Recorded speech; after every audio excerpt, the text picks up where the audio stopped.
वृष लगन सूर्य देव द्वादश भाव में। जय माता की मित्रों, आज चर्चा करते हैं सूर्य देव मेष राशि में अगर द्वादश स्थान में हो वृष लगन वालों के तो कैसे फल हम लोगों को प्राप्त हो सकते हैं। जैसा कि पाठों का नियम है, आप सब जानते हैं, वृष लगन होने से मेष राशि द्वादश स्थान में होगी और मेष राशि में अश्विनी नक्षत्र के चारों चरण आएंगे जिसका स्वामित्व केतुदेव को प्राप्त, भरणी नक्षत्र के चारों चरण आएंगे उसका स्वामित्व शुक्र देव को प्राप्त है और कृत्तिका नक्षत्र का एक चरण आएगा जिसका स्वामित्व खुद सूर्य देव को प्राप्त है। नवमांश की बात करें तो प्रथम 3.20 डिग्री तक मेष राशि में कोई भी ग्रह होने से मेष के ही नवमांश में रहेगा और यहाँ पे ग्रह वर्गोत्तमी हो जाता है। 6.40 डिग्री तक वृष के नवमांश में, 10 डिग्री तक होने से मिथुन के नवमांश में, 13.20 डिग्री तक होने से सिंह के नवमांश में, 20 डिग्री तक 16.40 डिग्री तक होने से 13.20 डिग्री तक कर्क के नवमांश में, 16.40 डिग्री तक सिंह के नवमांश में और 20 डिग्री तक कन्या के नवमांश में, 23.20 डिग्री तक तुला के नवमांश में और 26.40 डिग्री तक वृश्चिक के नवमांश में, 30 डिग्री तक होने से धनु राशि के नवमांश में रहेगी। अंश बल की अगर बात करें तो विषम राशि है, प्रथम 6 अंश तक बाल्यावस्था में रहेंगे, उसके बाद में 12 अंश तक कुमारावस्था में रहेंगे, फिर 18 अंश तक युवावस्था में रहेंगे, 24 अंश तक वृद्धावस्था में रहेंगे, 30 डिग्री तक मृतावस्था में रहेंगे। कारक भाव आप सब जानते हैं, सूर्य देव के सब पाठों में आपने सुना होगा, प्रथम और दशम के कारकत्व सूर्य देव को प्राप्त होते हैं। और वृष लगन की अगर बात करें तो वृष लगन में सिंह राशि चतुर्थ स्थान में आती है, तो चतुर्थ स्थान का स्वामित्व सूर्य देव को प्राप्त होता है। काल पुरुष की कुंडली अनुसार पंचम स्थान का स्वामित्व सूर्य देव को प्राप्त होता है और कारक भाव सूर्य देव का लगन और दशम। अगर सूर्य देव मेष राशि पे द्वादश स्थान में विराजमान हो तो कैसे फल प्राप्त हो सकते हैं। जातक अपने जन्म स्थान से बहुत दूर जा सकता है और प्राय कर विदेश जाता है क्योंकि यहाँ पे सूर्य देव उच्च के हैं और यहाँ पे बहुत अच्छा फल अगर अच्छे नवमांश में विराजमान हो तो बहुत अच्छा फल तभी प्राप्त होता है जब वो जन्म भूमि को छोड़ता है। अपने कर्म भूमि में जब प्रवेश करता है उस समय से उसका भाग्य क्लिक हो जाता है। अगर जन्म स्थान में ही रहता है तो अपने जन्म स्थान से संबंधित भूमि, भवन, वाहन, माता सबके ऊपर पीड़ा का अनुभव आप लोगों को होगा। सब चीज़ों को वो डिस्टर्ब कर सकता है। अब ये बातें थोड़ी अलग हो सकती है, आप अलग अभ्यास में आपको अलग मिल सकता है क्योंकि चंद्र कुंडली का भी देखना बहुत जरूरी है। प्रायकर हम कोई भी खराब फल कोई भी ग्रह के क्लियर नहीं बोलते, एक इशारा देते हैं कि पीड़ा प्राप्त हो सकती है। तो पीड़ा का निवारण क्या है? एक ग्रह से कभी कोई पीड़ा प्राप्त नहीं होती और पीड़ा के बिना संसार में जीवन भी नहीं मिलता। हर इंसान जिसका भी जन्म इस पृथ्वी पे हुआ है, मनुष्य, जानवरों को पीड़ा का एहसास नहीं होता। कुछ जानवर है जिनको होता है, वो भी एक पर्टिकुलर कुछ समय के लिए, लेकिन इंसान एक ऐसा जीव है जिसको पीड़ा का एहसास बचपन में दी हुई पीड़ा को भी लास्ट तक नहीं भूलता है। ये चीज यहाँ पे सूर्य देव प्राप्त करवाते हैं क्योंकि सूर्य देव कोई चीज को भूलने नहीं देते हैं।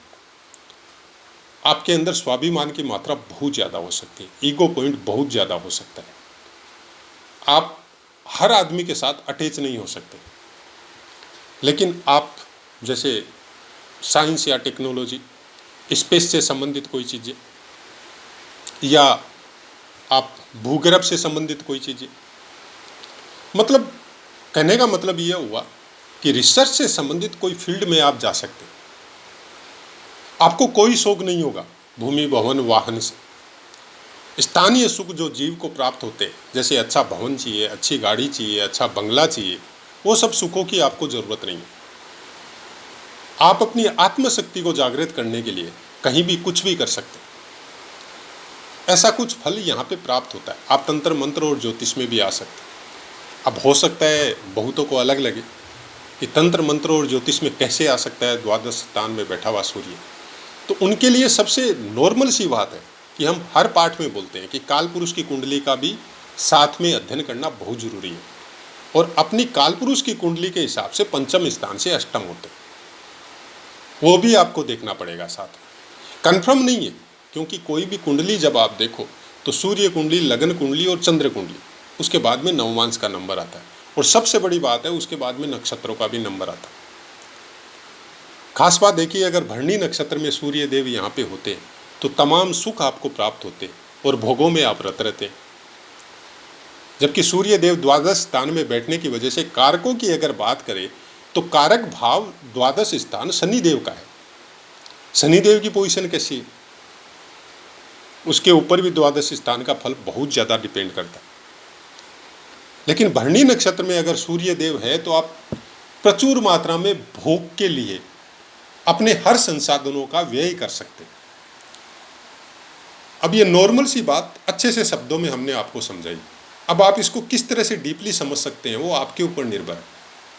लेकिन भोगी होगा आदमी, वही अगर अश्विनी नक्षत्र में हो तो योगी होगा।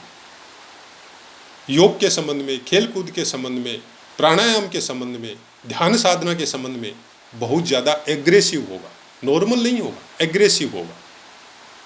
गुरु के द्वारा प्राप्त हो, पुस्तकों के द्वारा प्राप्त हो, या अपना कोई ज्ञान जो अंदर से इंसान को जो प्राप्त होता है आत्मशक्ति के द्वारा, उसके द्वारा हो। मतलब ध्यान या योग में घंटों बैठे रह सकते हैं एक ही सेम आसन पे। लेकिन वही अगर आप भरणी नक्षत्र में हैं तो आप कोई भी चीज़ को एक बार में करके संतुष्ट नहीं होंगे और उसको कंप्लीट भी नहीं करेंगे। 1000 तरह के काम एक साथ में लेंगे और वो सब काम आप अपने भोग और अपने ऐश्वर्य और अपने सुख के लिए कर सकते हैं। स्वाभिमान और ईगो की मात्रा बहुत ज़्यादा हो सकती है। कुछ डिफेंस लाइन में भी एक्सपर्ट हो सकते हैं या जा सकते हैं। कोई भी चीज़ से डरने की या कोई भी चीज़ से संबंधित कोई भी बात अगर आपको पता चल गई तो जो बोलते हैं ना कि आपको पता चल जाता है नॉर्मली कि वो आदमी मेरे से दुश्मनी रखता है और पीठ पीछे कभी भी वार कर सकता है, तो आपकी मेंटलिटी ऐसी हो सकती है उसको वार करने के पहले ही ख़त्म करो, उसके बल को पहले ही ख़त्म करो। जो भी बल उसके पास है, चाहे धन का है, चाहे इंसानों का है, मित्रों का है, चाहे गवर्नमेंट से संबंधित कोई बल उसके पास है, मतलब आप उसको डाउन कर देंगे। किस तरह से करेंगे? बाकी ग्रहों के ऊपर डिपेंड है। अगर कुंडली बाकी ग्रह सपोर्ट नहीं कर रही है तो फिर आप कुछ कर नहीं सकते। अगर वो ज़्यादा बली है तो कर नहीं सकते। इसका मतलब ये नहीं है कि आप उससे निगलेक्ट हो जाएंगे, अपने आप को भगवान पे छोड़ देंगे, नहीं, एनी टाइम अलर्ट रहेंगे उससे। एनी टाइम ध्यान रखेंगे कि वो किसी काम के लिए अगर वो बुला रहा है तो आप सावधान ही रहेंगे, आंख मूंद के उस पर विश्वास नहीं करेंगे और किसी भी बात को भूलेंगे नहीं। कि बचपन में किसी ने आपको कोई तकलीफ दी, प्रताड़ित किया, आपके स्वाभिमान को या ईगो को ठेस पहुंचाई, और जिस समय आपका आएगा वो आप ब्याज के सहित रिप्लाई देंगे। अपने जन्म स्थान से, अपने पिता से दूरी हो सकती, बहुत ज़्यादा दूर जाके आप सफल भी हो सकते हैं और असफल भी हो सकते हैं, दोनों बातें। क्योंकि बाकी ग्रहों का अगर साथ मिले तो सूर्य देव का फल यहाँ पे अच्छा प्राप्त हो सकता है।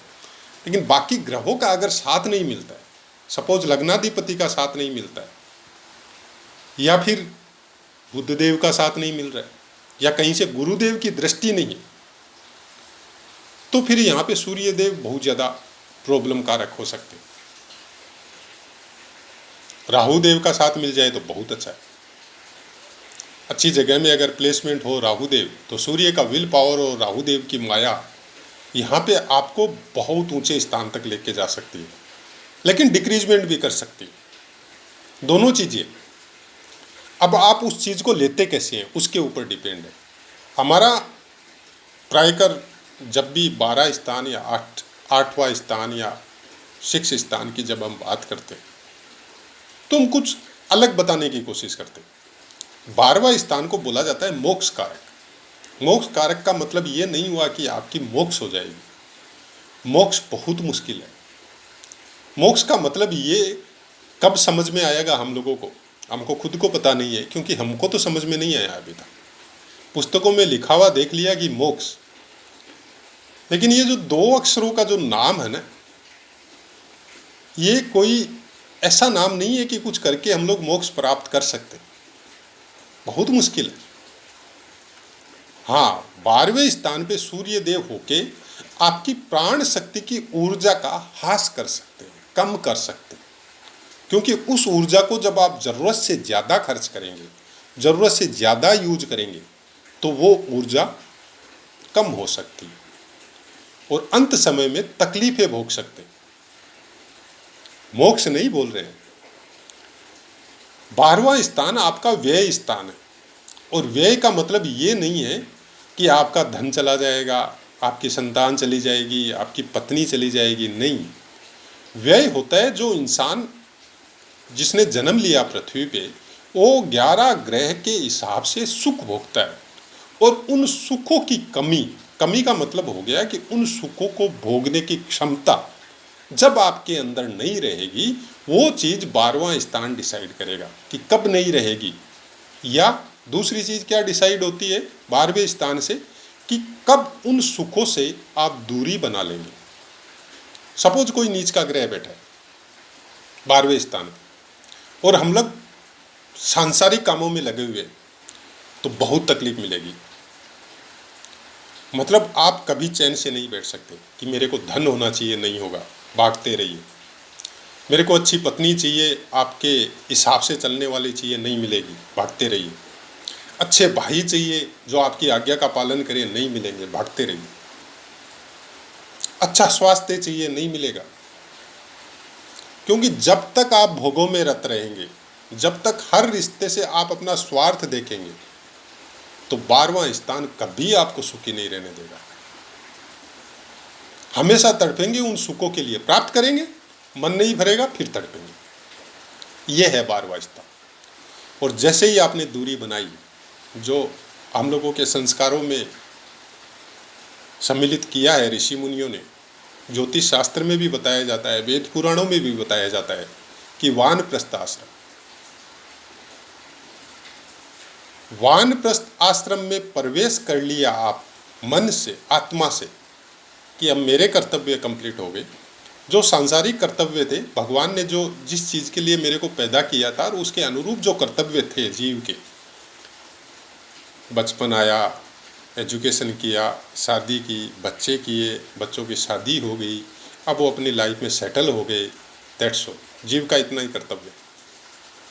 उसके बाद में जैसे ही आपने मन से उनसे दूरी बनाई, कोई ज़रूरी नहीं है आप वानप्रस्थ कोई जंगल में जाओ, कोई साधुओं के शरण में जाओ, कोई संन्यास योग का आप निर्वहन करो, उन सब चीज़ों का निर्वहन करो, नहीं। आप गृहस्थ में रहो, लेकिन गृहस्थ से संबंधित कामों से दूरी बना लो। परिवार से संबंधित कोई बातों से आप दूरी बना लो। जो जैसा कर रहा है करने दो। आप अपना वर्चस्व या आप अपनी जो बातें हैं बीच में इंटर करना या स्वामित्व प्राप्त करना या अपने हिसाब से उनको चलाना, वो बंद कर दो। फिर 12वां स्थान आपका बहुत अच्छा फल देगा। फिर 12वां स्थान आपको वो देगा जो नॉर्मली संन्यास आश्रम में प्रवेश करने के बाद में बड़े बड़े ऋषि मुनियों को प्राप्त नहीं होता है। वो गृहस्थ में रहते हुए अगर आपने मन से, मतलब चंद्रमा को अगर बस में करके अपने दिमाग को और अपने आत्मा को केवल ईश्वर के भजन या ईश्वरीय संबंधित बात या उनसे संबंधित कामों में अगर आपने इंटर कर दिया, तो फिर 12वां स्थान बहुत ज़बरदस्त एक्टिव होता है और बहुत अच्छे फल प्राप्त करवाता है। 12वां स्थान हम लोग सैया सुख का बोलते हैं। सैया सुख का मतलब क्या है, ये हम लोगों को कभी समझ में नहीं आएगा। सैया सुख का मतलब यही हुआ कि सैया सुख है आपके पास, सब सुख है आपके पास, लेकिन आप उनको खर्चा मत कीजिए, दूरी बना लीजिए। आप उनके अंदर रत मत रहिए। उन भोगों को प्राप्त करने के लिए एनी टाइम दिमाग को इंटर मत रखिए, तब 12वां स्थान बहुत अच्छा फल देता है। ये बहुत सी सुंदर या अच्छी बातें ज्योतिष शास्त्र में योग और ध्यान के द्वारा भी आप प्राप्त कर सकते हैं। जब गहन अध्ययन में जाते हैं, जब अपने इष्ट और प्रभु का नाम लेते हैं, तब ये सब चीज़ें समझ में आती। हम लोग हर ग्रह के कारकत्वों को या श्लोकों के हिसाब से या पुस्तकों के हिसाब से जब हम लोग देखते हैं, तो हम लोग उस ज्ञान को वहीं पे फिक्स कर देते हैं। ज्योतिष वैसा नहीं है। यहाँ पे सिद्धांत है, लेकिन ये ज्ञान फ्री है। ये एनी टाइम फैलते रहता है और हर आदमी के अंदर अपने विवेक और बुद्धि के अनुसार वो उसको फैलाते रहता है। हर आदमी की अपनी एक रिसर्च रहती है। इसीलिए कि पुराणों में या पुराने विद्वानों ने, जो हम लोगों के प्रवर्तक थे, जो हम लोगों के ऋषि मुनि थे, जिनकी पुस्तकें हम लोगों को मिलती है, एक ही ग्रह का एक स्थान में अलग अलग फलों के बारे में बताया है। क्यों बताया? क्योंकि उनकी अपनी रिसर्च है। उनके पास जो कुंडलियां आई, स्थान काल और परिस्थिति अनुसार उन कुंडलियों में उस ग्रह के विषय में उन लोगों ने वो फलों को देखा, तो उन लोगों ने कलमबद्ध कर दिया उसको। तो आपके अंदर भी ऐसी चीजें हो सकती है। आप ऐसे स्थान में विराजमान है, वहाँ का जलवायु की वजह से हो, वहाँ के वातावरण की वजह से हो, वहाँ पे ग्रह कुछ आपको अलग अलग ग्रह अलग अलग टाइप के फल देंगे। मेजर सिटी में है, एजुकेशन से संबंधित लाइन में है, डिफेंस से संबंधित लाइन में है, और वहाँ कोई बच्चा अगर किसी के घर में है तो उसको फल अलग टाइप का प्राप्त होगा। एक ही ग्रह एक ही अंश पे सेम नक्षत्र में, आप जब अभ्यास में जाएंगे तब देखेंगे कि अलग अलग फल होता है। और ये बहुत बार हम बता चुके हैं कि जब भी आप फलादेश करो तो कम से कम जातक के बारे में, जिसका भी आप फलादेश कर रहे हो, उसके परिवार के बारे में, उसके बारे में मिनिमम 10% आपको ज्ञान होना बहुत जरूरी है। जब हम लोग सोशल मीडिया के द्वारा डायरेक्ट जो रटी रटाई बातें हैं, जो पुस्तकों से मिल रही है, उसके अनुसार जब फलादेश करते हैं, वो कभी नहीं मिलता। फिर वो बातें करनी पड़ती है कि आप मन में सोचते तो बहुत है लेकिन आपका काम होता नहीं है। ये एक नॉर्मल बात है। हर आदमी सुबह से शाम तक केवल सोचता है, लेकिन सोचने के साथ साथ जो रोजमर्रा का कार्य है उसको वो भी करते रहता है। और सोचा हुआ कभी किसी का पूरा नहीं हुआ। अगर सोचा हुआ पूरा हो जाता ना, तो कब तक दूसरा ब्रह्मांड बना देते लोग। मैं बहुत सोचता हूँ कि मैं स्पेस में जा सकूँ, तो कैसे कंप्लीट होगा वो? मेरी इतनी हैसियत ही नहीं है कि मैं स्पेस में जाके ग्रहों का अध्ययन कर सकूँ। तो ये सब बातें बताना जब ज्योतिष स्टार्ट कर देता है तो वो चीज़ें वो हो जाती है फिर कि ज्योतिष पर से या ज्योतिषी पर से विश्वास उठना चालू हो जाता है। ये ज्ञान वो नहीं है। ये ज्ञान हर आदमी के अंदर अपनी अपनी विवेक बुद्धि और अपनी रिसर्च और ध्यान साधना के ऊपर, अपने इष्ट के प्रति समर्पण के ऊपर, और उस ज्ञान के लेवल को आप किस चीज़ में प्राप्त कर रहे हैं। सपोज आपको कोई शक्ति मिली, आपको कोई पावर मिला। एक नॉर्मल थिंग करते हैं हम लोग कि आपके पिता के बिजनेस पे आपको सर्वे सर्वा बना दिया। अब आपकी हकीकत तब पता चलेगी कि आप उस बिजनेस को कैसे हैंडल करते हैं या उस बिजनेस को आप बर्बाद करते हैं। मतलब किसी का पावर देखना हो, किसी की एक्चुअलिटी देखनी हो, तो शब्दों से अच्छा है वो पावर उसको दिया जाए और उसके बाद में उसको देखा जाए कि उस पावर का वो कैसे यूज करता है, मिस यूज करता है, अच्छा यूज करता है, आगे बढ़ता है, या फिर उसको बर्बाद करता है। वैसा ही ज्योतिष का सिस्टम है। ज्योतिष का पावर जब इंसान को मिलता है कुछ पूर्व के प्रारब्ध के अनुसार, अपनी ध्यान साधना के अनुसार या गुरुओं के आशीर्वाद के अनुसार, उसको कुछ वाक सिद्धि या कुछ ग्रहों को समझने की जब प्रेरणा ईश्वर के द्वारा प्राप्त होती है और उसको जब वो धन में कन्वर्ट करना चालू करता है, तो धीरे धीरे वो ज्ञान हम लोगों का तो पतन करता ही करता है और भी बहुत कुछ पतन करता है। अब इतना सा में ही समझने का कोशिश कीजिएगा कि आप अगर इसको प्रोफेशनल बना रहे हैं तो प्रोफेशनल का एक नियम होता है कि आपको संपूर्ण ज्ञान होना पड़ेगा। और संपूर्ण ज्ञान इस कलयुग में ज्योतिष से संबंधित बातों के लिए हमारी नज़र में नहीं है। आपको किसी को हो तो हम आपको प्रणाम करते हैं, हमको तो नहीं है। हम तो साफ साफ बोलते हैं। हम तो एक वो बोलते हैं ना कि एक सबसे छोटा कण जो पृथ्वी में, जिसको आप कितना छोटा कर सकते हैं, उस छोटे से छोटे कण से भी छोटे ज्योतिष से संबंधित बातों में। और वो ही एक प्रेरणा, चाहे उस कण के द्वारा हो चाहे ईश्वर के द्वारा हो, कि जो हकीकत है अच्छे से शब्दों में पिरो के आप लोगों को बताई जाए कि आपका सूर्य द्वादश स्थान में है और आपको खराब फलों का अनुभव ज्योतिष की पुस्तकों के द्वारा, ज्योतिषीय चैनलों के द्वारा अगर सुनने को मिल गया तो हम लोगों का विल पावर और मोरल सब कुछ हम लोगों का डाउन हो जाता है। और परिवार में भी अगर किसी को पता चल गया तो अपने अधूरे ज्ञान की वजह से उस बच्चे को और डाउन कर देता है, जबकि ऐसा नहीं होता है। बहुत से ऐसे साधु संत या विद्वान या बहुत से ऐसे बड़े आदमी जो स्टार की तरह फेमस हुए हैं, उनके भी जो सूर्य द्वादश स्थान में थे। तो आप ग्रहों को समझते कैसे हैं, ग्रहों के अनुसार उसको किस तरह से लेते हैं, उनके कारकत्व हो, भावों के कारकत्व हो, कोई भी भाव खराब नहीं होता है। भाव से संबंधित हम लोग काम जब उल्टे करते हैं तब उसके खराब फल हम लोगों को समझ में आते हैं। तो आशा है मित्रों पाठ समझ में आया होगा। कुछ द्वादश स्थान और अष्टम स्थान का पाठ हमसे 1-2 मिनट ज़्यादा ही हो जाता है। चाहे आप इसको ऐसे समझ सकते हैं कि कुछ ज़्यादा ही अध्ययन किया है इन दोनों स्थानों का, क्योंकि सबसे ज़्यादा दुख के स्थान यही बोले जाते हैं। तो अपनी वाणी को विराम देते हैं और आपसे आज्ञा लेते हैं। जय माता।